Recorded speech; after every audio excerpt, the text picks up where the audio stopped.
আসসালামু আলাইকুম বন্ধুরা, আবার একটি নতুন ব্লগে আমি আপনাদের সামনে আসলাম। গ্রাম বাংলার কিছু প্রাকৃতিক দৃশ্য, সকাল সকাল গ্রামের কিছু দৃশ্য আপনাদের সামনে উপস্থাপন করলাম।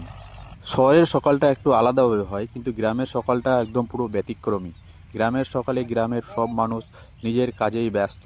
তারা সকালবেলায় মাঠে আসে, মাঠে আসার পরে তারা নিজের নিজের কাজে ব্যস্ত। কেউ ধান কাটা, কেউ জমির অন্যান্য কাজের, চাষবাস ইত্যাদি কাজে তারা ব্যস্ত।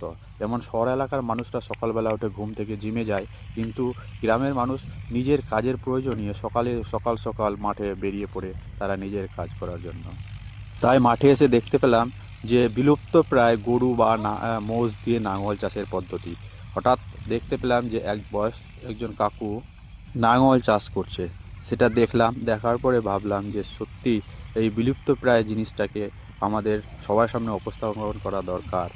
বন্ধুরা বন্ধুরা এই গ্রামের পরিবেশের ব্লগটি যদি আপনাদের ভালো লাগে তাহলে প্লিজ আমার চ্যানেলকে লাইক, সাবস্ক্রাইব এবং কমেন্ট করবেন।